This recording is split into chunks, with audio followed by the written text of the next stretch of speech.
अस्सलाम वालेकुम dear subscriber, welcome to Urdu jobs updates. Pakistan में आने वाली तमाम बैंक्स की जॉब्स की इन्फॉर्मेशन के लिए उर्दू जॉब्स अपडेट को सब्सक्राइब कर दें। डियर सब्सक्राइबर, जिन जिन सब्सक्राइबर ने फैसल बैंक में अप्लाई किया था, टेस्ट दिया था, उनको फाइनल इंटरव्यू की कॉल और SMS आना शुरू हो चुके हैं। ये आप लोग स्क्रीन पर देख सकते हैं।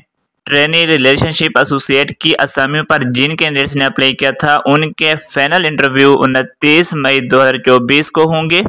इंटरव्यू का जो टाइमिंग है वो 9:30 बजे है। ये सब्सक्राइबर, इसके अलावा हम आपको बताते चलें कि ये हमारा सब्सक्राइबर मुल्तान से ताल्लुक़ रखता है, जिसका interview Faisal bank limited boson road officer colony Multan में होगा।